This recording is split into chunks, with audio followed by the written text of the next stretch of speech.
منظمة دولية سرية غامضة وصعيبة التختارق، خلقت بزاف ديال الجدل والشبهات من الناس اللي قال بلي هي مؤامرة ومنظمة سرية بغات تستولي على العالم، وكاين اللي قال بلي هي اصلا مستولية على العالم وهي اللي كتصنع القرار. منظمة اللي قدرت تجبد عندها بزاف الناس مشهورين عالميا، من رؤساء دول، رجال اعمال اغنياء وبرلمانيين معروفين. وحنا كبشر بطبعنا اي حاجة كتكون غامضة كنكونوا خايفين منها وكتجينا عليها بزاف الافكار والافكار الخايبة بالخصوص. وفي هذا الفيديو غنعرفوا شنو هي هذه الماسونية، واش هذا جين ولا طائفة ولا هذا العجب، كيفاش البلان ديال هاد الرموز الماسونية اللي فين ما مشيتي تلقاوهم، اش كدير راية المغرب هنا، شنو شروط الانضمام للماسونية وشكون من الشخصيات العالمية اللي ماسوني غيصدموا. وغادي نحاولوا نعرفوا حتى الكرايد ديال الماسونيين، والاول مرة غنكتشفوا علاقة المغرب بالماسونية واش نيت بصح كاينه عندنا. انا بعدا صدمني هذا الموضوع. المهم بلا ما نحرق عليكم من بعد نشوفوا ونبداو على بركة الله.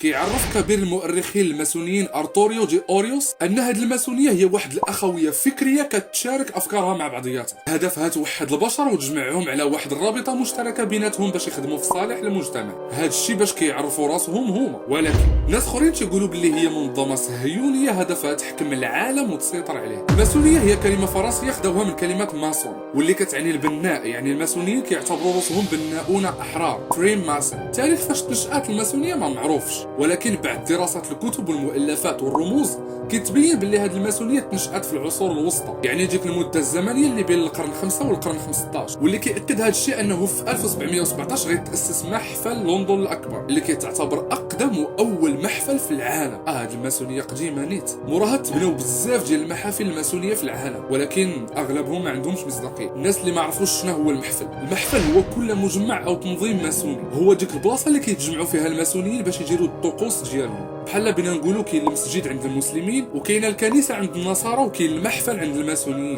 الماسونيه ما عندهاش غير رمز واحد، بل عندها علامه ديال الرموز. غادي نفسروا غير بعض منهم حيت الا جينا نفسروهم كاملين هنا غنبقى. البركار والزاويه، العين، الارضيه بالبيض والكحل اللي كاينه ديما في المحافل ديال الماسونيه، الهرم والنجمه الخماسيه ديال المغرب اللي ما عرفناهاش اش كدير تما. نبداو بالرمز الاول اللي كيتكون من بركار وزاويه 90 درجه، وعلى حسب قولهم هذا الرمز كيعني جوج من اهم الادوات اللي كيستعملهم المهندس. هذا الرمز تقدر تلقاو وسط منه حرف الجي ولا العين ولا القمر ولا الشمس كل مره، ولكن المشهور هو حرف الجي. اش كتعني هاد الجي؟ كاين من الماسونيين اللي كيفسرها باللي هي بدايه كلمه جود بمعنى الاله، حيت تيقولوا باللي هما كيامنوا بوجود كائن اسمى كيسميوه بمهندس الكون الاعظم. وكاين منهم اللي كيفسرها ببدايه كلمه جيومتري بمعنى الهندسه، ولكل منهم قوله. ولكن الا جينا نشوفوا التفسير ديال هذا الرمز في كتاب شرح الرموز الماسونيه للدكتور كاثي بيرنز، كتقول باللي هذا حرف الجي كيعنوا به كوكب الزهره وانه اسم من اسماء الشيطان، وكيعني كذلك الاله الشيطاني باموفيت. الجليج ديال الارض بالبيض والكحل واحد من ابرز الرموز اللي غتلقاها في اي محفل مشيتي ليه، وعلى حسب ما تيقولوا كيفسروا هذا الرمز على انه كيعني الليل والنهار، الخير والشر، الزين والخيب اللي كاين في حياتنا كل نهار وكل ساعه كنعيشوا. العين،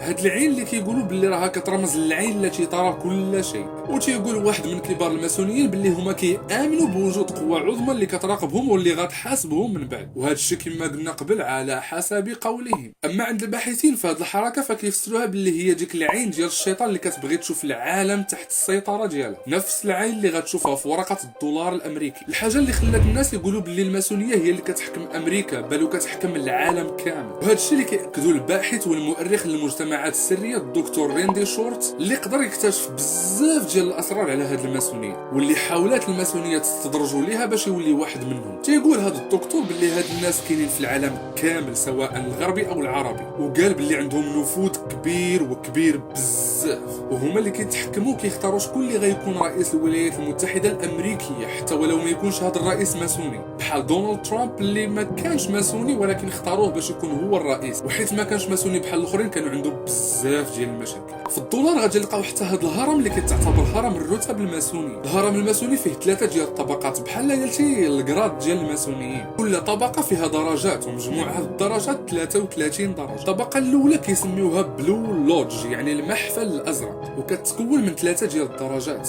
درجه تلميذ الصنعه المستجد، موراها زميل الصنعه، وعاد البناء المعلم، الطبقه الثانيه كيسميوها يورك رايت بمعنى الطقس اليوركي وفيها اكثر من 10 ديال الدرجات. الطبقه الثالثه كيسميوها سكوتيش رايت بمعنى الطقس الاسكتلندي وهو اللي فيه اعلى درجه اللي هي الدرجه 33. واللي بغى يتعمق اكثر في هذه الدرجات غنخلي لكم واحد اللين في الوصف. وبالنسبه لديك النجمه الخماسيه اللي كاينه في احد الرموز الماسونيه فما عندها حتى شي علاقه بعالم المغرب، هذيك فقط واحد من الرموز الكثيره اللي عند الماسونيه واللي كيقولوا الباحثين انها كتعني الراس ديال الاله الشيطاني بافوميت حيت مرسوم عليه في الجبهه ديالو. اما بالنسبه للعالم المغربي وكما كنت قلت في واحد الفيديو قبل على رايه المغرب، هاد النجمه اللي اختارها السلطان مولاي يوسف كيعني بها النجمه الخماسيه اللي كاينه في خاتم سليمان كيف ما جا في الظهير الشريف. ولكن ما ننساوش باللي هاد الحركه راها كاينه في المغرب، كاينه في المغرب واحد شويه غنعرفوا بها. من غير الرموز الماسونيين عندهم سلام سري ديالهم، ملي تشوف شي جوج كيتسالموا مع بعضياتهم بحال هكا عرف باللي راهم بجوج ماسونيين وهرب في حالات كيديروا لك الراو الدو.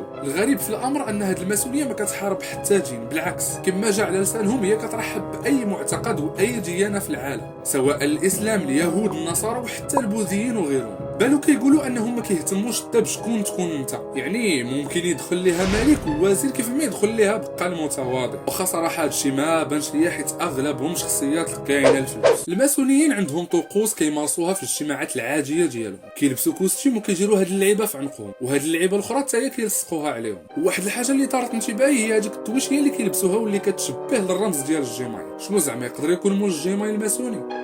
ما عليناش ماشي سؤال. باش تنضم للماسونيه خصهم يتوفروا فيك بعض الشروط، من اهمهم تكون فايت 21 سنه وخاص يكونوا عندك اخلاق وسيره حسنه، وعاد كيخصك تدفع لهم طلب باللي باغي تنضم لهم. وهما في دوك الاجتماعات السريه ديالهم كيقترحوك على كاع الاعضاء ديال المحفل وخاصهم كاملين يوافقوا عليك والا ما غتقبلش. من ورا ما كيقبلوك كدوز لواحد المقابله رسميه كيديروها معك 15 حتى ل 20 عضو من المحفل، كيبداو يطرحوا عليك اسئله وكيدوزوك من طقوس غريبه شي شويه باش يقدروا يقبلوك في هذا المنظمه. كتدخل لواحد القاعه كيسموها قاعه الاحتفال، صدرك عريان ركبتك عريان ومغمضين لك عينيك وكيقولوا لك تقسم ليهم باللي ما عمرك غتعاود لشي حد شنو واقع داخل هذه القاعه، كتقبلتي كما تقبلتيش عندهم. ويا ويل شي حد ينطق بشي سر ولا يقول داكشي اللي شاف لداخل حيت يقدر يموت. ودابا اجي نشوفوا شنو علاقه الماسونيه بالمغرب. وانا كنبحث في هذا الموضوع صراحه تصدمت ملي لقيت ان الماسونيه كاينه في المغرب وكاين محفل ديالها. في كتاب الماسونيه في العالم العربي كيذكر الكاتب في الصفحه 151 انه في عام 1952 تاسس محفل ماسوني في مدينه الدار البيضاء من طرف شي ماسونيين مقالزه وفرنسيين كانوا مستقرين في المغرب، وجهزوا هذا المحفل بافخر الاثاث والورد واللعيبات وكذا. وتيقول هذا الكاتب باللي مورا هذا المحفل تاسست محافل اخرى في باقي المدن المغربيه، ولكن كلها هي تسدات من بعد ما منعت المحكمه العليا في المغرب هذا النوع من المحافل في 1983 حيث كتنافى مع تعاليم الدين الاسلامي اللي هو الدين الرسمي للدوله المغربيه. ولكن الاستاذ الماسوني الاعظم كلود شاربونياود غادي يعاود يحل محفل سنه 1999. وانا كنزيد نبحث في موضوع الماسونيه في المغرب كنلقى واحد المقال ديال واحد الصحفي سميتو رضوان مبشور من جريده الايام 24. هذا المقال اللي تنشر غير في يناير 2020. كيقول هذا الصحفي باللي مشى دار حوار مع واحد من الاعضاء الناشطين ديال الحركه الماسونيه في المغرب في المقصوره المغربيه الكبرى اللي تنشات هذيك اكثر من 55 سنه في كازا، يعني مورا ما خدا المغرب الاستقلال ديالو، وهو اكبر محفل ماسوني كاين في المملكه المغربيه. وإلا بغيتوا تقراو هذا الحوار اللي دار بيناتهم غتلقاو الرابط في الوصف. الماسونيه قدرت تقنع بزاف ديال الشخصيات وتضمهم لها سواء غربيه او عربيه، منهم ملوك امراء وزراء رجال اعمال وموسيقيين وغيرهم. من هاد الشخصيات 14 رئيس امريكي كانوا ماسونيين، ومنهم جورج واشنطن اول رئيس للولايات المتحده الامريكيه وكان ماسوني من الدرجه 33، يعني هو باهم في الماسونيه. طبيعه الحال راه الرئيس هذا رئيس وزراء بريطانيا وينستون تشرشل واللي حتى هو ماسوني من الدرجه 33. حاكم فرنسا المعروف نابليون بونابرت، ملك بريطانيا جورج السادس والملك ادوارد الرابع والملك ادوارد الثامن، رئيس وزراء كندا جون ماكدونالد، مول اتاي ليبتون توماس ليبتون حتى هو ماسوني، مول الماركه ديال السيتروين اندري سيتروين، ومن الموسيقيين المعروفين حاليا جاستن بيبر مادونا ريهانا. بلا ما تصدموا المستر في الوصف وفيه غتلقاو شخصيات اخرى. في رايي انه مادام هاد الشخصيات العالميه والوزراء والملوك بالخصوص كانوا منتمين للمنظمه الماسونيه فهاد الشيء اللي غيخلي الماسونيه تحكم العالم. شنو بان لكم نتوما؟ خليو لي الاراء ديالكم في التعاليق لنجعل المحتوى في المستوى.